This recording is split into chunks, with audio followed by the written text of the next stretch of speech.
Bonjour, bonjour à toutes et à tous, bienvenue sur KTV Kwezi FM, le 106.9 pour un temps de parole, toujours en direct, à la radio et à la télévision. Abdoul Doukaini est avec nous sur ce plateau pour les Républicains. Abdoul, bonjour. Bonjour Patrick, bonjour Samuel, bonjour aux auditrices et aux auditeurs. Oui, et on en a. Kwezi TV et radio, Facebook également. Exactement. En tout cas, merci d'être avec nous, Abdoul. C'était jour d'élection, week-end d'élection, ce week-end donc pour les Républicains.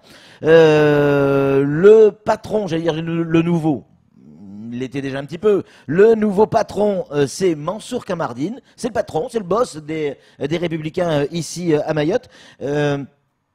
C'est une élection qui était en fait un secret de polichinelle. Quand on voit le résultat, 90% ont voté pour lui. C'était joué d'avance.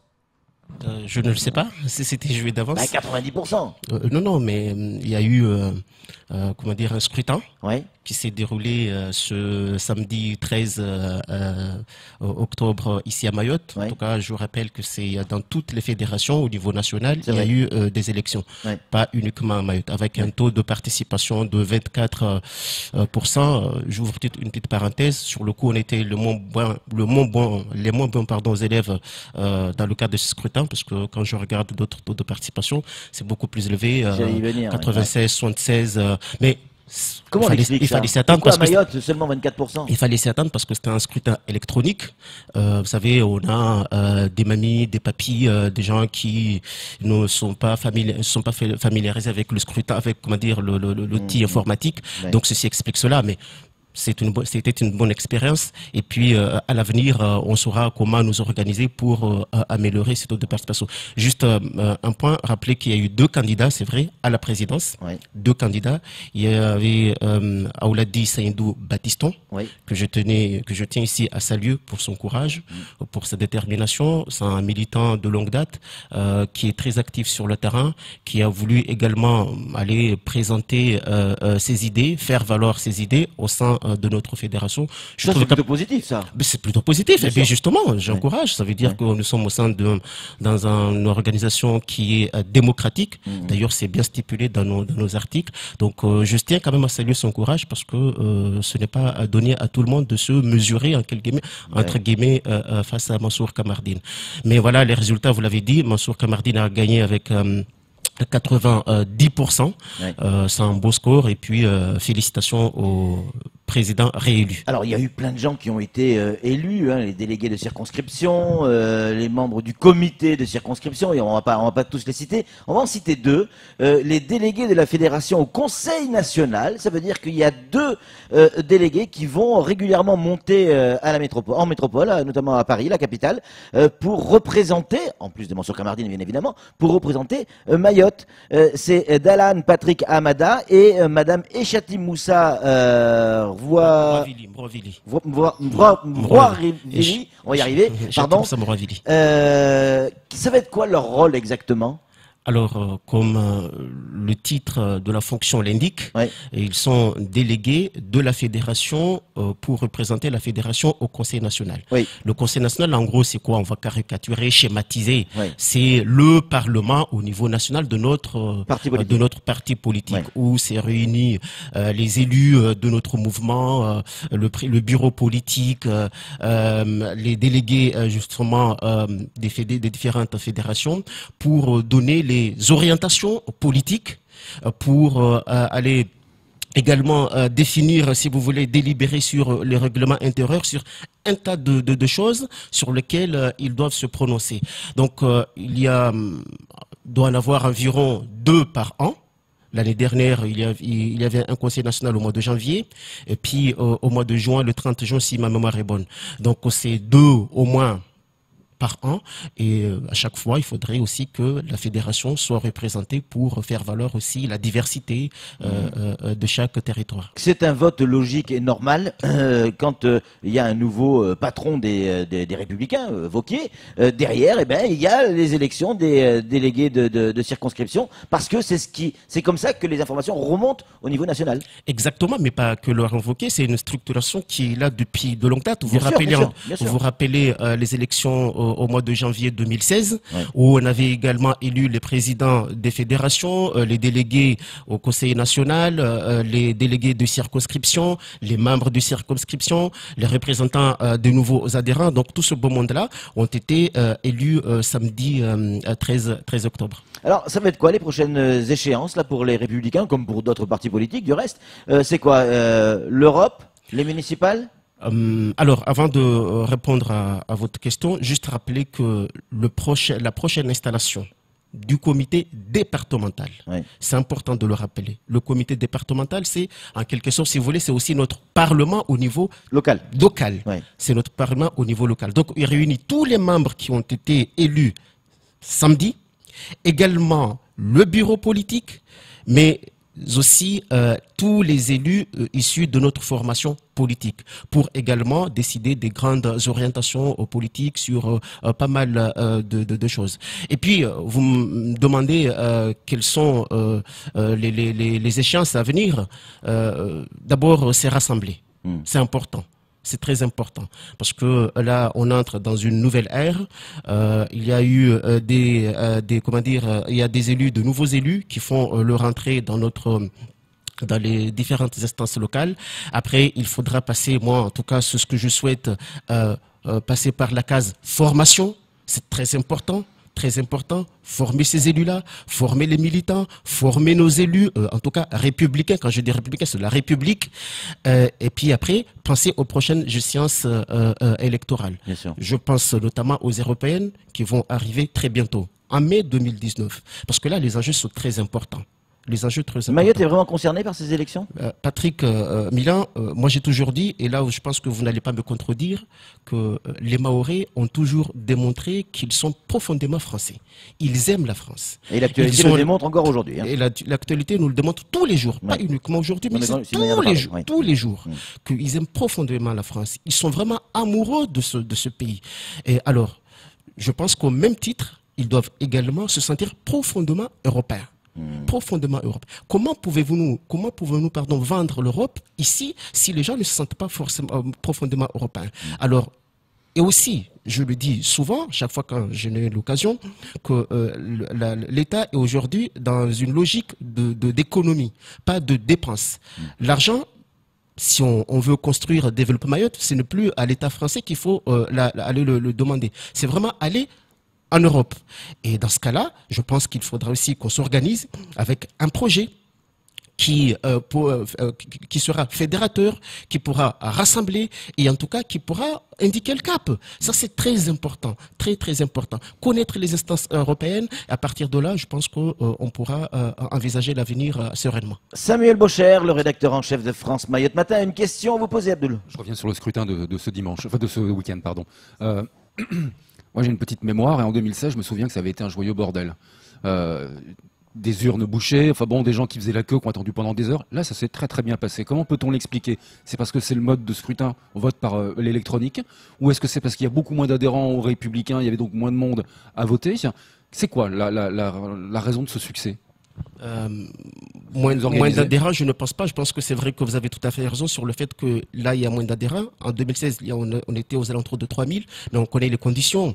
On est combien aujourd'hui? Combien d'adhérents? Pardon, vous êtes combien d'adhérents? Excusez-moi. Tu peux dire on est. Ça, non, je ne suis pas. Je dis on, c'est dans le plateau. Pardon. Ça choquerait pas, ça choquerait personne. Non. Ne me faites pas dire ce que j'ai pas dit. En tout cas, tout le monde l'a entendu. C'est moche ce que vous faites, c'est très moche. Allez, combien il y a d'adhérents au parti? Alors, on est environ 400 au 13 septembre 2018. Parce que c'est là où 400 et à jour des cotisations? À jour de cotisation au 13 septembre 2018. Parce que c'est là où on avait arrêté la liste électorale. Mais les adhésions continuent. Pas plus tard que la semaine dernière, personnellement, j'en ai enregistré environ une dizaine. Et puis d'autres aussi cadres en ont enregistré. Donc on doit être aux alentours de 400, 500 là à l'heure où je vous parle. Juste pour rebondir à la question de Samuel, parce que c'était des élections électroniques. Le procédé, à mon sens, était très simple. Très simple.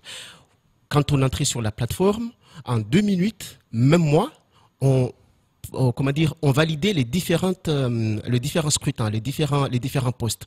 Moi, quand je l'ai fait, j'étais vraiment étonné du fait que ça allait très vite. Je m'attendais à quelque chose de très compliqué, mais c'était très vite. Donc, je pense que maintenant, c'est juste pour les prochaines fois. La prochaine fois, il faudrait un peu plus de pédagogie pour qu'il y ait un taux de participation beaucoup plus élevé. Abdoul, j'essaie juste de faire un petit calcul.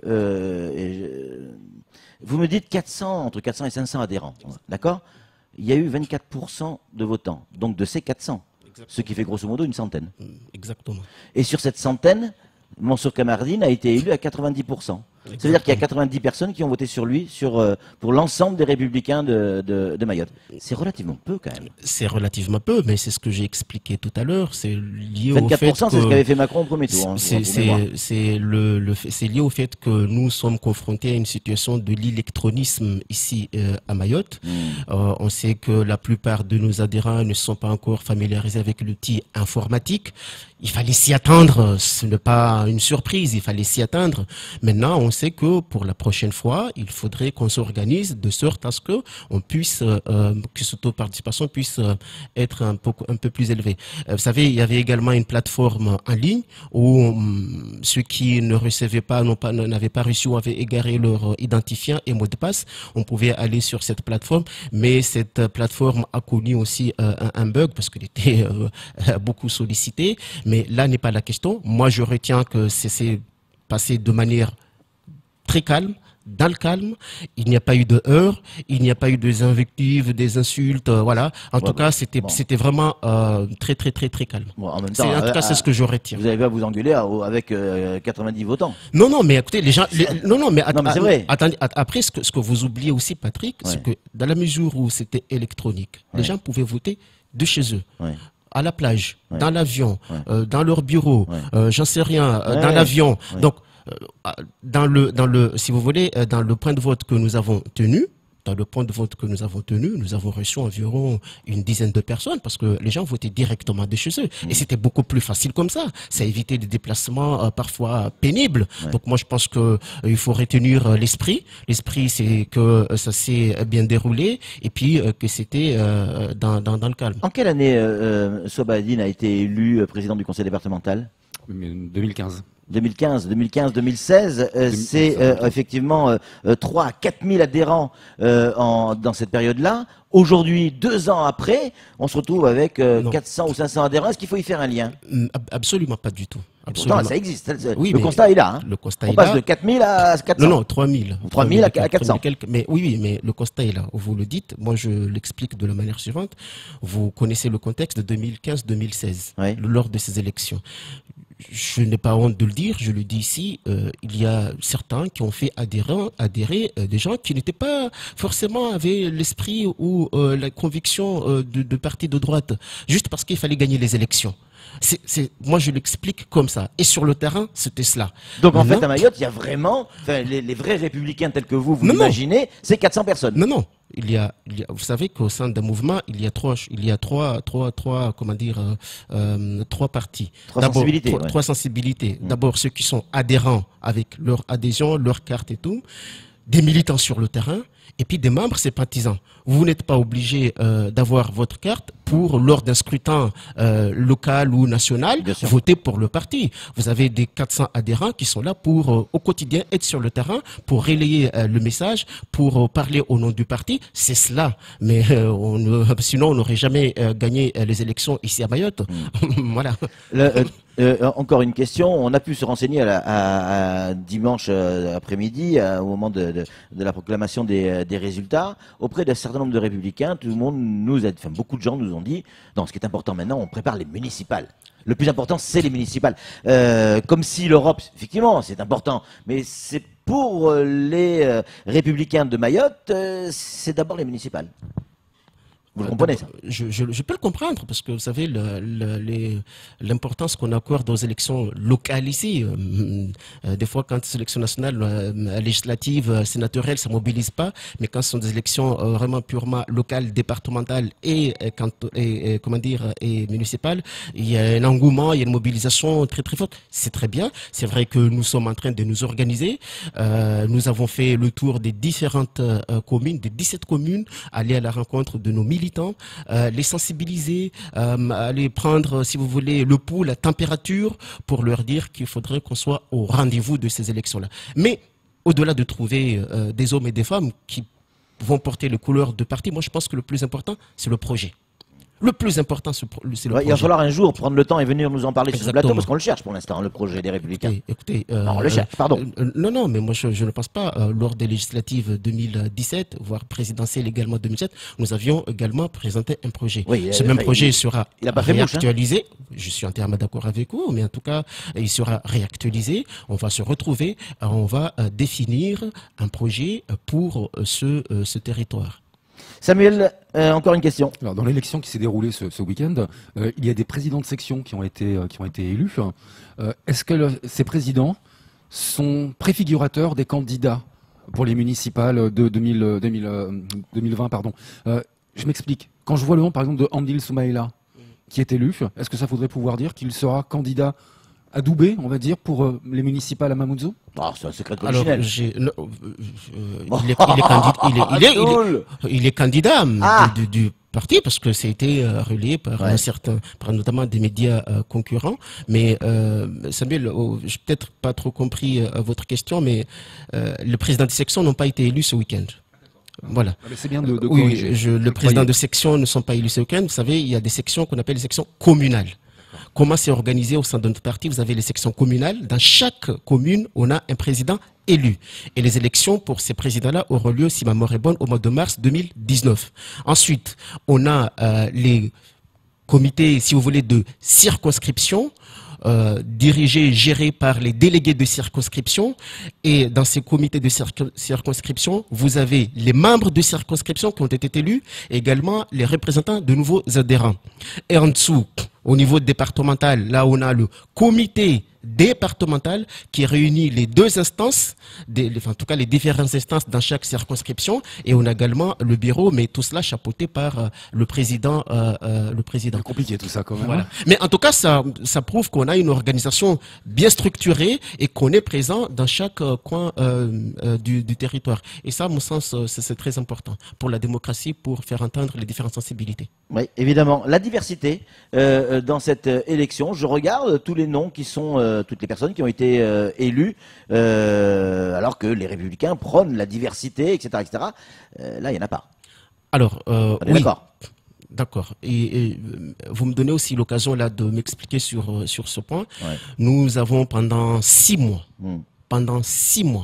fait la publicité de ces élections. Nous avons dit que celles et ceux qui souhaitent être candidates ou candidats à chaque poste, à ces différents postes, qu'il ou qu'elle présente sa candidature à travers un formulaire qui était disponible en ligne. On avait les militants ou les adhérents à jour de leur cotisation jusqu'au 13 septembre 2018 avaient jusqu'au 24 septembre à 16 h pour déposer leur candidature. Hommes ou femmes. Voilà. L'information a été relayée. Maintenant, s'il y a moins de femmes, ça ne peut pas être de ma faute, ça peut être de votre faute non plus. C'est que tout simplement, il me semble que pour le moment, peut-être qu'elles ne sont pas prêtes, peut-être parce qu'elles n'ont pas été très sensibles à ce message-là. Mais en tout cas, le message a été relayé. Et il me semble que vous nous avez reçus 2 à 3 reprises ici. Hein. Vous en êtes témoin pour parler de ces élections-là. Ouais. Donc, en tout cas, le message a été relayé sur le terrain.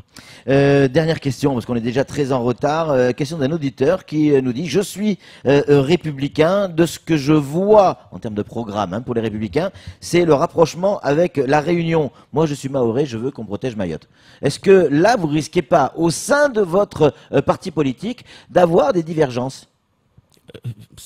La divergence, c'est toujours une bonne chose. Moi, vous savez, la différence, c'est ce qui doit faire la force d'un parti. Mais est-ce que c'est vrai que le fond de votre projet, c'est le rapprochement avec la Réunion? Absolument pas du tout. Ouais. Absolument pas du tout. Vous vous rappelez à chaque fois, Mansour, quand vous le recevez ici, il dit à chaque fois l'indépendance. Enfin, quand je dis indépendance, c'est l'indépendance de mais vis-à-vis... Faut faire attention avec les mots ici. Oui, mais quand je dis l'indépendance, c'est l'indépendance vis-à-vis de la Réunion. C'est cela, pas être au sein de, comment dire, dans le giron de la Réunion. Réunion, l'indépendance vis-à-vis de la Réunion.